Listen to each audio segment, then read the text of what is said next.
Welcome to In It to Win It. This is Steve Barton, and thank you for tuning in. We are here for Monday market moves, what happened last week in the markets, and what I expect for next week.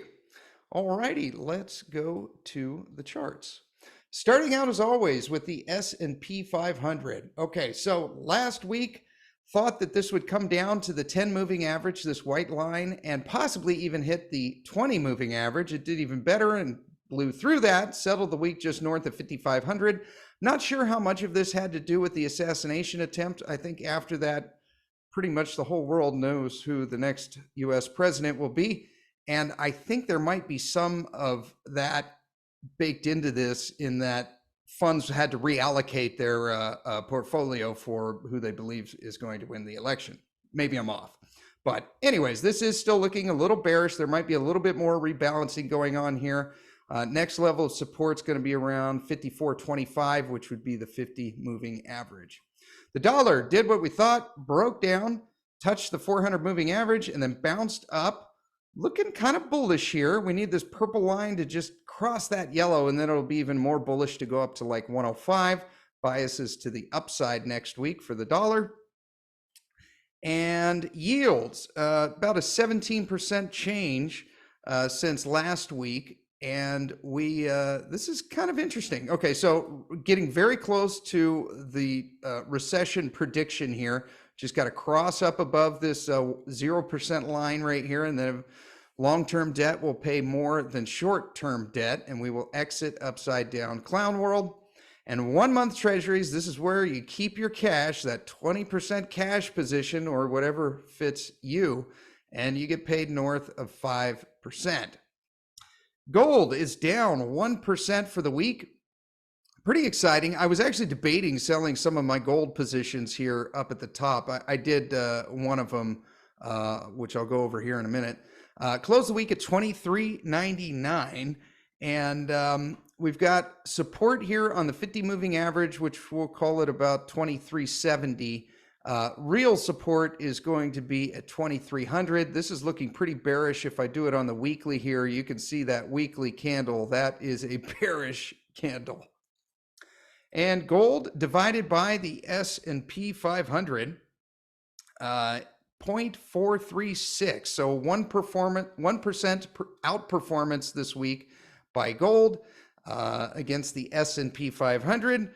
We just need that to continue. And speaking of gold, next week, the theme is Jordan. We are interviewing Jordan Royburn of the Daily Gold, our resident gold and silver expert, on Monday, and then Jordan Roosh of Mining Stock Monkey on Wednesday. So put your questions in the community tab under submit questions for the appropriate Jordan. And thank you for playing. GDX divided by gold, and it is 1% underperformance by the miners this week over gold. And since gold went down, that's about what you would expect. But the miners fell more, but not as much as you would think. CEF is down 3% for the week, so just kind of fell out of the sky there. Now remember, this is both gold and silver, so this is going to be down more than just gold itself. Split between gold and silver. And GDX is down 2% for the week. I see support for this one around 36, and resistance is still going to be up here around 40 bucks. GDXJ down 3.5% for the week, so pretty high technicals. Starting to roll over here. Would be nice to see this come back down. I see support for this is going to be around, we'll call it $42, somewhere in that range. Franco-Nevada down 3.5% for the week. I still really like this support right down here of like 116, 115. The 200 is just starting to catch right here. Maybe it'll start turning up slightly. We do have a little bit of support here around the 50 moving average, which is like 122, just a couple bucks south of where we are now. But I really like the support right around the 200 moving average. And if we got down there, it would be a triple bottom around 115. Wheat and precious metals, this one's actually up 0.75%. We had a new all-time high up there last week, pretty exciting, up in almost 63. and then shot right back down. I don't see any buys on this. I mean, technicals are really stretched, but first level of support is going to be around 57 bucks, and then we got oodles of support if we go back out here at 52. Remember, their dividend is growing 10% each year, like this one for the long term, but we want to wait for the technicals to sell off a little bit, and it looks like we're going to get that opportunity with gold going down. Royal Gold. So I'm sure I've talked about this one on the show. I don't think there's anything wrong at all with this company. In my mind, this is the third best gold royalty play on the planet, right behind Franco-Nevada and Wheaton Precious. I just wanted to clear the balance sheet a little bit. I've had this for about 3 years. You know, with the dividends, I don't remember what percentage I'm up, but it was basically from there 3 years ago up to there. And yeah, I don't think there's anything wrong with this company. I just wanted one less company to study because I added one this week, which I'll get to in a second. All right, and Gold Royalty Corporation. So we had our symposium interview with Peter Benke. That one is out, and Gold Royalty is down 6% for the week. I think limit orders right around here, like 135 or so, maybe 137, and down here again at like 130 would be nice. If it gets down to 130, I'll probably be buying again. Like this one a lot. Thank you to Stephen Hall. He mentioned Adriatic Metals. So remember, we got the Varus Copper project here that Gold Royalty Corporation has 100% royalty on with Adriatic Metals. They're the ones that run the Varus copper deposit, or the Varus mine. Constitutional Court of Bosnia recommending the repeal of a federal law permitting the removal of state forest for temporary use. Adriatic Metal shares were down 5.6% on the news. The court, Adriatic says, believes that the federal law should be repealed because the competent authority should be the state rather than the federation. That's what Adriatic thinks, of course. Adriatic expects the courts to publish its decision in full in the coming days, however long that is. Adriatic says it assumes the court's decision will delay the removal of trees on site of its extended tailings storage facility, for which construction is due to start in the coming months at the Varus processing plant site. Now, so basically what happens is they've got a tailings dam right now that is going to fill up and be done like in Q1 of 2025. So they were going to clear a whole bunch of forest and then do an extended tailings dam out there. And the government says, no, you can't do that anymore. So they got until Q1 of 2025 to figure this out. They were going to start clearing this new one a few months from now, and that's been put on hold. So that means for Gold Royalty Corporation shareholders that copper stream that we were getting as payment, that may be slowing down a little bit. The good thing about this is that, well, I mean, you know, mining is hard and governments do not make it easy. But the nice thing about this one is they've got a little bit of time here. They got 9 months before they completely run out of area to store the tailings. And GROY is not affected by this other than a possible delay of a paycheck, kind of like what happened with Cote. But they have the rights to this copper for the life of the mine. So I believe the name of the game is patience. We shall see. Metalla Royalty is down 0.5% for the week. As far as entry points on here, I mean, it's coming up on the 200 moving average right there. So, you know, a limit order around 295 or somewhere in that ballpark might be a nice little starting point, but I really like the support back down here around like 275. EMX is down 2.5% for the week. Still like a limit order of like 175. The 200 moving average is just going sideways here. But that's going to be our main level of support, and that would create a nice little triple bottom right here.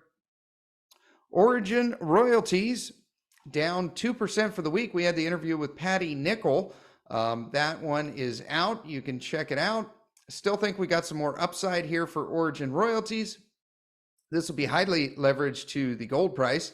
If gold comes down, then you might get a buying opportunity down here around 78, 79 cents. Barrick Gold is down 0.75% for the week. So we had the limit orders back here for 1625. Those hit, had a nice little run up. I think Rick ranked this one at a 5 simply because of the price run up. Yeah, still like limit orders down around there. That's where there's a whole bunch of resistance. If gold comes down, which I think it will, we might get another opportunity. Probably not next week, but maybe in the coming weeks. And Newmont is down 1% for the week. Last week, I said resistance was now, and it went up a tiny bit, hit it, and then came back down. A little bit of a gap up here, so maybe like $44 or something. But again, technicals are super stretched on these gold stocks because they've had such a run. I'd like to see them sell off just a little bit more. Yeah, so $50 would be the resistance. Maybe support initially for like a little starter bet or something would be like 44. But the main moving averages we want to keep an eye on here are going to be the 50 and the 200. The 200's down around 38.50.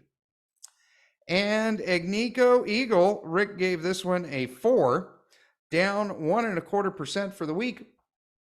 Little bit of support right here at like $70, but I really like the support down here at 64.65. And B2 Gold.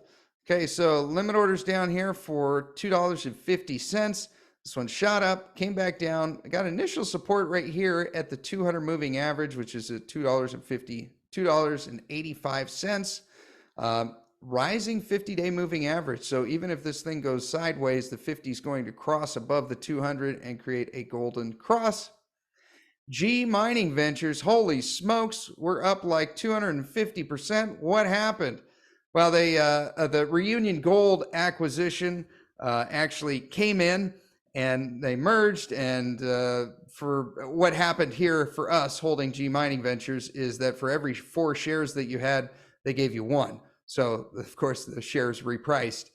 Now that I'm looking at this, I didn't do the calculation as far as if we're up or down for the week. Let me see if I can do this. What are we at? 192, and it closed at 707 times 4. I think we're down 8 or 9% for the week. Maybe someone can check my math and put it in the notes below. Silver is down 6% for the week. Okay, so we blew through the $30 support that we talked about last week. That's a bummer. Next level of support that I see is going to be about 28.50. It's actually a tiny bit north of that, like in the 28.70s, but just so everyone can remember, 28.50 is the number we're going to want to hold above. We got a rising 100-day here, right here, so hopefully it'll catch that. Yeah, looking a little bearish for silver here. Gold divided by silver, the ratio is now almost 82 to 1. We are up from 77 to 1 from last week, so silver is getting even cheaper in relation to gold. SILJ is down 5% for the week. And as far as support right here, I'd see it around $11, maybe $11.25 might be a little starter position if you don't have any. Could be a trading position as well. Rising 200-day moving average though, so that's encouraging. But yeah, I think we probably got a little bit more downside for silver. Hopefully that 28.50 level holds. Pan American Silver is down 5%. I like 1950 a lot, maybe 1975. Quite a bit of support around that range there. Yeah, probably closer to 1950. If we get a washout in silver, that's going to hit. SILV, Silvercrest Metals. Martin says, Rick Rule badmouthed Silvercrest for 9 months, yet it's more than doubled. Well, I wouldn't say that he badmouthed him. What he's looking for is he's looking for a resource estimate, because until we have one, we don't really know what we got. We're kind of flying blind. I'm trimming my position. I did, I mean, if you see this, it would look like I was psychic when I did it, because it dropped the very next day. I wasn't. It was just stretch technicals, and also silver was up quite a bit. I wanted to take a little more profits. So I sold another 15% of the original bet. You can see these green arrows over here, and that blue one I sold. It turned out to be about a 70% profit. But one thing to note here, look, this is January 2022 was my first entry.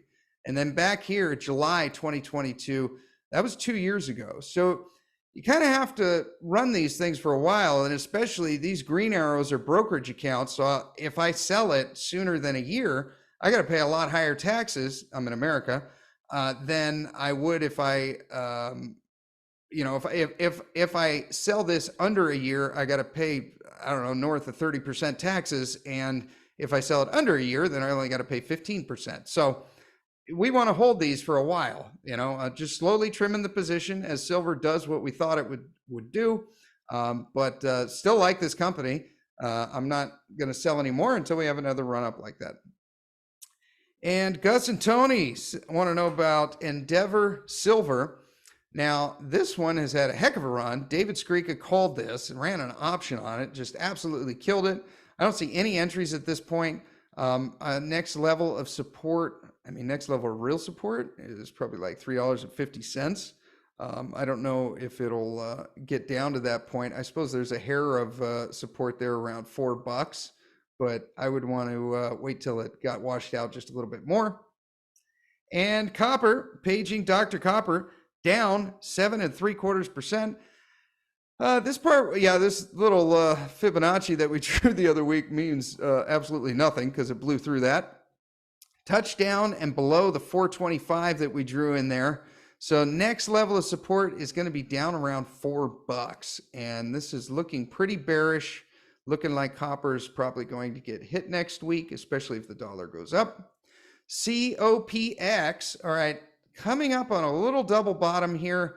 This one is down 9.75% for the week. I would have expected this to come down even further because copper dropped, almost 8%, and this one did almost 10. I would expect it to come down more. So we might play some catch up next week.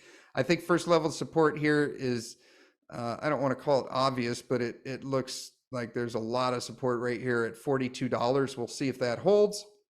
COPJ, same kind of thing. Now this one's only down 6%, so I think this one's going to play catch up even more. First level support $21. After that, $19.50. Arizona Metals, we shared a story about this from Peter Granich last week. You can catch that on last week's Monday Market Moves if you didn't catch it. As far as entries here, if copper's breaking down, this one's probably going to break down more. If you want a piece of this company, I think around $1.25 might be kind of compelling. We do have a double bottom forming up here, and we can see that this RSI looks like it's being caught right here. So maybe an entry now isn't bad, but you might be able to get it a little bit cheaper, maybe down here around $1.36. Might be picking up nickels in front of a steamroller here, but yeah, I think the real support's going to be like 125. And Munduro Capital just had our interview with Teo Deshev come out. I should probably pull this 13-cent limit order. Got him back here at the Rural Boot Camp for just south of 12 cents. Closed the week up at 18%. One of the few stocks this week that's up 4 1/3%. So make sure you check out that interview if you want a very leveraged play to copper. And uranium down 2% for the week, closed the week at 83.90, coming up on that double bottom again right here in the physical. SRUUF down 11%, still at 65.5 million pounds of uranium unavailable to the utilities. And check this out, 12% discount. This is our kindergarten method of trading this thing. If you buy this pretty much whenever you're at a 12% discount or more, you seem to have a good time afterwards. So we can get $20.74 of uranium, but it only costs us $18.23. So that's $1.51 arbitrage there. Pretty cool. And says, let's see, Josh says, hi, Steve. Great work on your YouTube channel. Thank you, sir. I was wondering if you could help me understand the difference between SRUUF, this one, and YLLXF. Okay, so that's yellow cake, this one. Are they just different companies with the same principles? I've heard you speak of Sprott Physical Uranium Trust, but not much about yellow cake. Do you have a preference? If so, why do you choose one over the other? All right, yes, I prefer this one because look at how much pounds of uranium we got, 65.5 million pounds. 5.5 billion assets under management. Yellow cake here, we got 21 million pounds, and I didn't do the math on how much assets under management. But one thing I don't really care for, and I've talked to Justin Hune about this, is this perpetually just has a massive discount. So $83, well, they got it at 88 cents instead of what did I don't remember what it was. 83.90. Okay, same thing, 2 cents. 83.88. But what they're pricing the yellow cake that they have in drums at, you know, when they take how much money they have sitting in their assets under management, it's only $68.57. So you think, wow, this is a smoking deal. That's a, what is that, 19 or 20% discount to NAV. However, comma, it seems to always trade at a massive discount to NAV. And I don't know why. Maybe we'll ask Justin that the next time he comes on the show. But, you know, this just always seems to trade at a massive discount, whereas this one is more liquid. They've got more assets under management. And it seems to have some pretty violent moves here on the premium and discount. And so I like this because it's a much better trading vehicle. And you seem to get, you know, price on your uranium that's a little bit more reflective of the market. So that's my preference. Maybe you're in the UK and, you know, yellow cake is a much easier purchase, but I prefer SPUT. All righty, so this one, yellow cake, yeah, an order kind of around now, I think is pretty good. I think you can almost superimpose these two, SPUT and yellow cake, but looking like a decent amount of support where it's at now. Yeah, around seven bucks, something like that. And Cameco, this one's kind of interesting. Okay, so this one is down 12% for the week. Said last week, I believe, that we had support at like 49, blew through that, touched down on the 200 moving average, and then just shot up a tiny bit. Not often here that we get down to the 200 moving average on Cameco. Happened earlier this year in March, and then the last time before that was over a year ago.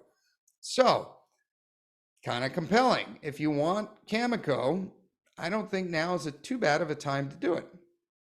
Because Adam Prom, so we drew this 38.50 line here as kind of an idiot-proof way to buy. Now, as far as a little bit on this company, so it's down 3.5% for the week. 75% of this company is owned by the state, and only 25% is available to retail. So it looks like, after talking with Rick, they may be starting to nationalize more of this company. I've had this thing for about 3 years. It pays an amazing dividend. I think it's like 6-7%. And I don't know. I might be running for the exit here. I might be exiting stage left. You know, technicals are kind of on the lower end, so I might wait for this to reprice a little bit to the upside. But I really don't like nationalization, so I might be out. I've got a lot of uranium. I don't have to be in Kazatomprom, and even if I do sell, I still got a lot of URNM, which has Kazatomprom. URA down 9.5% for the week. Looks like support, I think last week I said that support was around 29 bucks, which was basically right here on the 200 moving average. Blew through that. Kind of have some support where we are now, but there's even more if you can catch it at like 27, 25, somewhere in that range. But yeah, technicals are finally starting to get sold off a little bit. So that's exciting. See now how gold, all the technicals are up at like the RSI's like 65, 70. See, these are at 37. That's kind of what you want when you're looking for buy zones. URNM is down 10%. So that $50 looks like you can get it even cheaper now. Fair amount of support where it's at now, and even more around like $45. So might be catching a deal here. And URNJ, what a deal, down 11.25%. I had two limit orders hit, one for $24.50. $23.50 and then $23. So pretty exciting on URNJ. I think that generally speaking, going forward, these juniors are going to outperform the majors. Caveat, if we have a recession, like I think we will, these are stocks and stocks are going to get sold and they'll get whacked. So that's why I like the 20% cash position to take advantage of that if it happens. URNJ divided by URNM, and URNJ underperformed by 1.25%, and that makes sense. If the equities get whacked, then the junior equities are going to get whacked even more. But we have a general trend line up here, and I like this one even better. URNJ divided by Cameco, Kazatomprom, and SRUUF added together. And this one also underperformed, but to a greater degree, 2.75%. But I think, that's creating buying opportunities here for these juniors. UROY has a nice little kind of, might be having a double bottom coming right here. We got a lot of support down here around 225. So a couple weeks ago, you guys picked it up at 225, might be approaching that again. So this just went up, touched the 200 moving average, came right back down. Rick Rule has this one ranked as a 4 right now, simply because of the price decline. And the U's down 15% for the week, just falling out of the sky. Some support where it's at now, although this is looking pretty bearish. I like the support back here even further, around $5.25. Resistance is going to be up here around $7. Uranium Energy Corporation down 13.5% this week. Still kind of like the support down here around 550, 560, somewhere in that ballpark, but technicals are a little bit middle of the road. I'd like to see this get washed out a little bit more. And SMR. So last week we were saying that we're having a heck of a run here. Technicals are super stretched. I mean, look at that, RSI 75. Anything above 70 is basically a, screaming a sell. And we did have the washout here. So uranium got hit. This got hit even harder. So hopefully you guys were able to take your profits here, move to the point of no concern. We'll watch and see how much this gets washed out, and maybe you can rinse and repeat. Oil is down 4.33% for the week. Came down here, touched the 200 moving average and closed below it. It's actually looking kind of bearish. Maybe it's forecasting the coming recession. As far as, whoops, where did that go? And there, no, there. All right, move this over like here. There we go. Okay, so do have a bit of a quick retracement right here. It's hitting right on the 50% retracement, right around the 200 moving average. That's kind of compelling, but these technicals are just sloping down right now. So I think we're going to get a little bit more sell-off in oil. Gold divided by oil is now 30.5 to 1. So you can get 30.5 barrels of oil for 1 ounce of gold. That's up from last week. About 3.5% is what gold outperformed oil to. And loving this one. This is XLE, our favorite oil ETF. This one's actually up, one of the few that's up this week, up 2%, even though oil was down. So that's kind of exciting. Next level of support, still like right on this 200 moving average.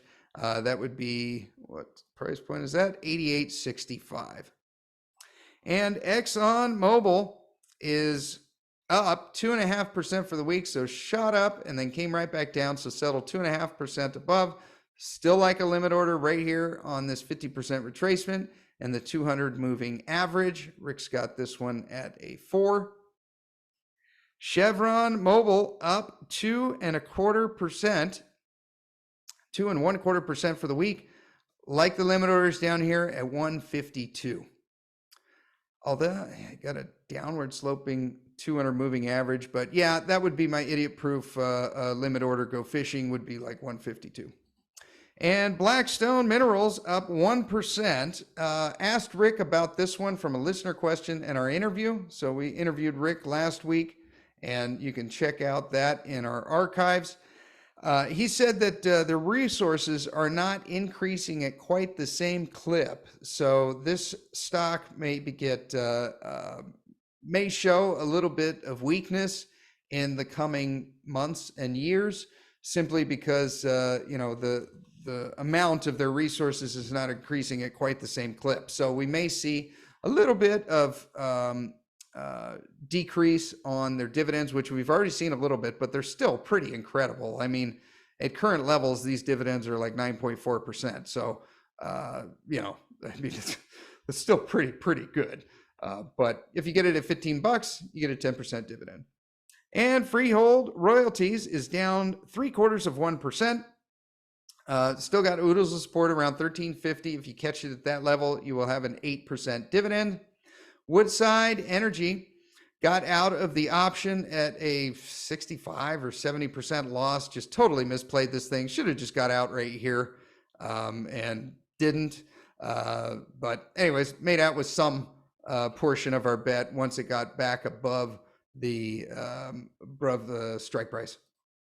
Petrobras down 1%. Still like limit orders around around $14. Looking like it's going to roll over here a little bit. We got the RSI crossing below this yellow 14 moving average line right there. So I'd expect a little bit of downward pressure here on Petrobras. Plus, it's got to break through that 50 moving average, which it failed. Natural gas down 8.5% for the week. Fibonacci here missed, so we're going to delete that. T, thank you for the donation in the super chat. Love that. If you guys want to donate, there is a link in the notes below for PayPal, or you can do like T did and do it through a super on YouTube. Now, Devon Energy, this one's kind of exciting. Okay, so up 2.75%. Fibonacci on the 200 weekly moving average. We got a rising weekly moving average right here. So I think a limit order around $45 is pretty killer. Maybe a little north of that, maybe like 45.50. And I'm probably going to put another one of those in. I like this a lot. Liberty says, any thoughts on the $5 billion acquisition Devon Energy made?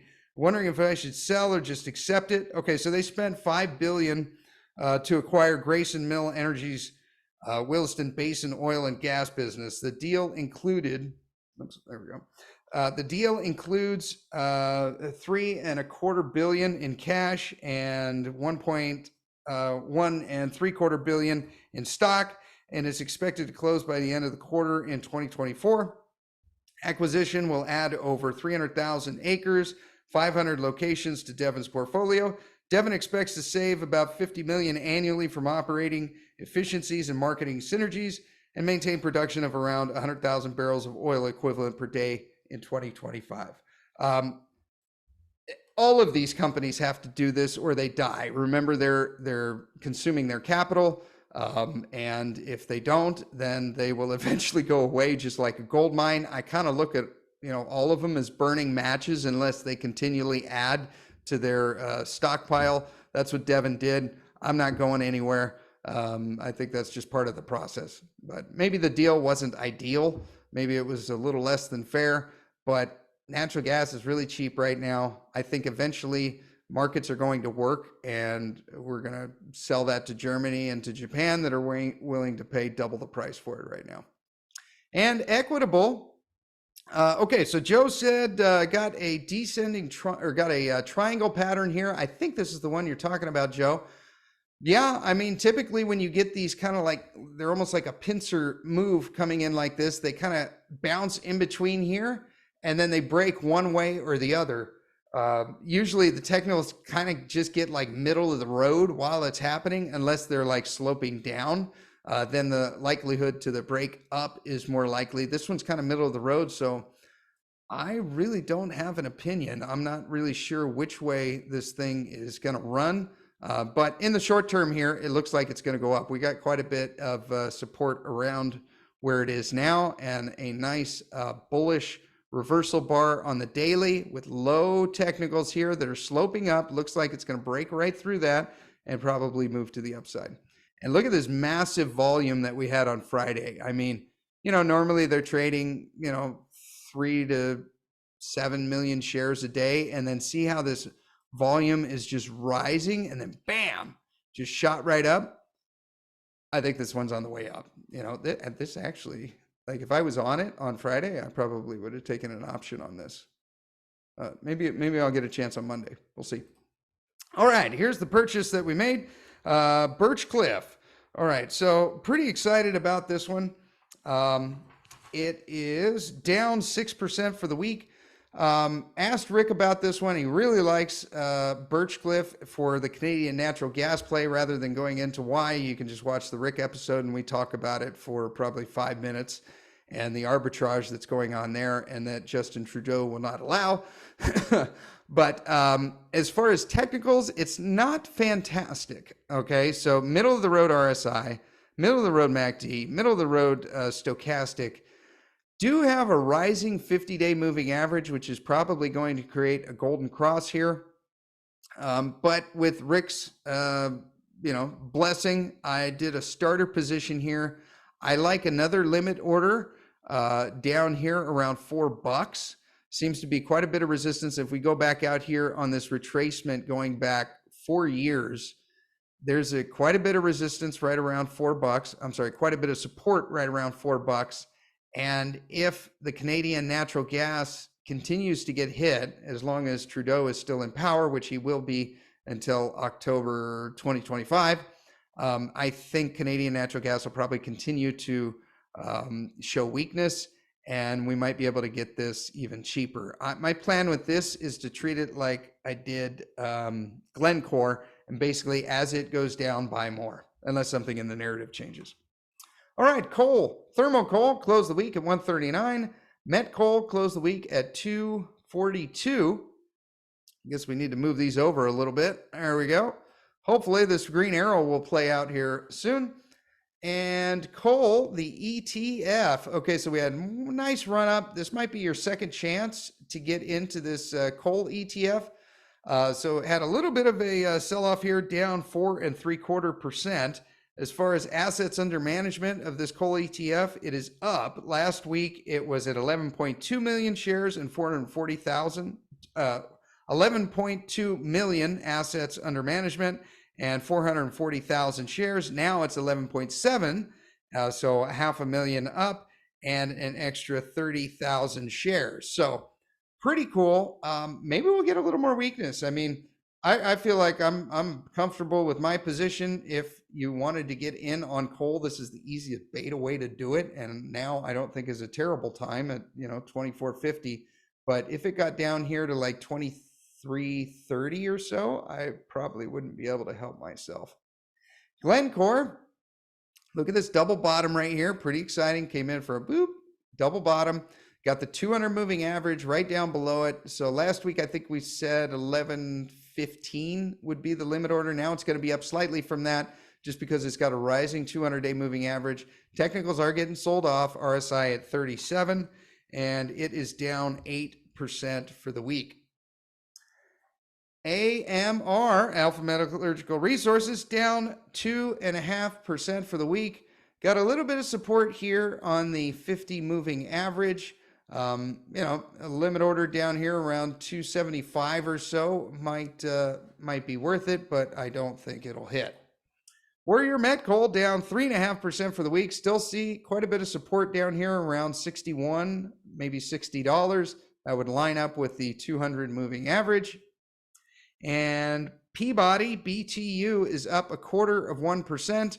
I'd like a limit order, and I might even run another option if I can actually catch it this time at like 21.50. BTU's up 1/4%. I think I said that. All right, platinum. Platinum closed the week at $973. Pretty exciting, down 4% for the week. Still got a lot of support around 945 on this upward sloping 200 moving average. So I think 945 is the number. After that, it's going to be closer to 900. PPLT still like the limit orders at about 86, which would be right around this 200 moving average. And then after that, a stink bid at 80. Palladium, this one is also pretty exciting, coming in for a double bottom here. That would be, excuse me, at around 8. What did I write down here? Palladium support at $860, and betting on the stock market on that. Your limit order for 85, excuse me, 85 already hit. So next limit order will be like $79, $80.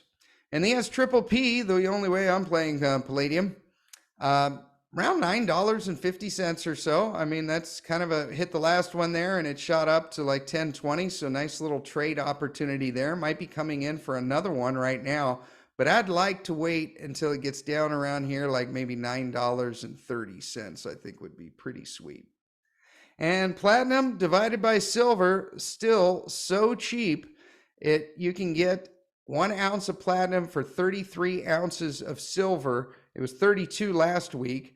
I don't think this is going to last long. If you have, this is worth a call to Andy Scheckman. There's a link down in the notes below. It says Precious Metal Steve Style, or your local coin shop, to see if they're willing to trade maybe a kilo of silver or thereabouts for an ounce of platinum. I don't think it'll be this cheap for very long. Maybe I'm wrong. Poet didn't even know it. Yeah, I mean, back here, 50 to 1, up in here, 55, 60 to 1. This is really, really cheap. The last time it was this cheap was August of 2020, so 4 years ago. Nickel coming down, nice, just hitting right on this trend line right here at 16,000 a ton. NIKL, getting super excited about this one. So we got our last limit order in here for $12.60. We're within pennies of it. It closed the week at $12.72, so we are almost there. This will be our final bet on nickel. RSI is like 32. We should probably just pull the trigger right now, but I think it'll actually hit. And Centaurus Metals, so we have this interview coming up with Darren Gordon, the CEO. We interviewed him at the Rural Symposium, and love to see, last week it was down 11%. This week it's down 15%. I love seeing a company that I believe in dropping in price, so it's getting even better. I had to transfer some more money into the account that I can buy this one in, which is Schwab, because I can only buy it in one very specific account. And it takes a week for the money to clear. So I'm hoping this continues to get sold down. I think the funds become available on Monday. A little bit of a retracement here. This company's very small market cap, so I'm not sure how much we can go by technicals, but I just like seeing it get cheaper. Remember, they do have to raise quite a bit of money to build this thing. So, they're at the stage where they may have to dilute. He says he doesn't want to, but he also needs to, raise the money, or this will never become a mine. Maybe he can spin off a royalty or something to do it. We'll see. And iron ore down 1% for the week. Closed the week at 108.45. BHP, here we go. Okay, so I got a limit order down here for $55. It came within pennies of that and didn't fill. I mean, it was like 12 cents away or something. If I was on it and watching it, I would have just bought it, 12 cents higher. I got a lot of BHP. They pay a great dividend.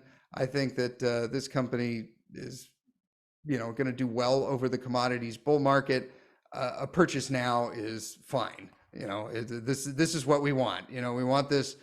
Actually, maybe I should be running an option on this again. Last time that option worked out fantastic, and we're in that zone again. I need to make a note of that and take a look at it.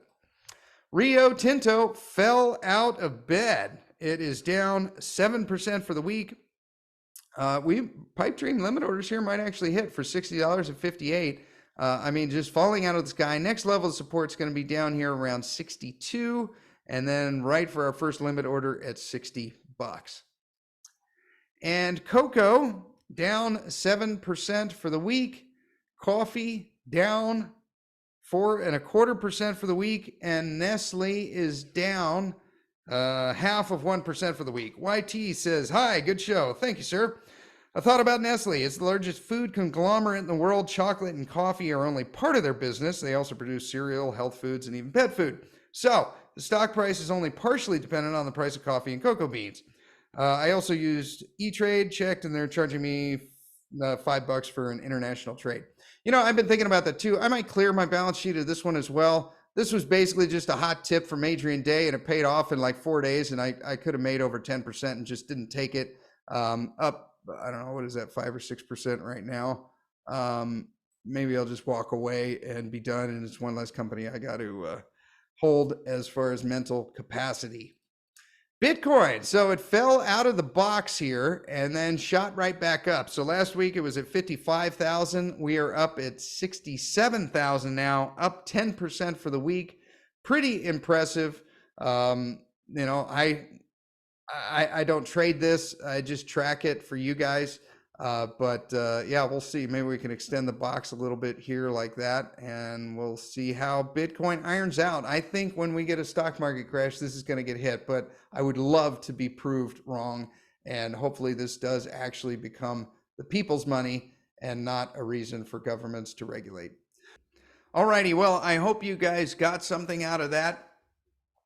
Rick Rule's doing a private placements boot camp coming up for $99. As always, there's no better deal. And like all of his other boot camps, I expect the same for this one. We will probably make lots of money from it. So for 99 bucks, I found that that bet is usually paid for itself within weeks of the program and then some, exponentially so. And I would expect that this one would be no different. I've personally never done a private placement, but I am looking forward to getting a 101 on how to do so. Check out the interviews that we had with these companies over the last week. Check the archives. Make sure you submit your questions for both the Jordans next week. And if you're new to investing and don't know where to start with this book. For less than 10 bucks, it'll give you a baseline thesis of why we believe that commodities are going to do well over this next decade and NVIDIA will not. Thank you guys for always being here. I love you guys.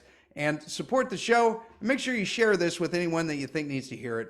Probably your buddy that can't stop talking about tech stocks. You have yourself a great rest of the day, and we will talk to you next time.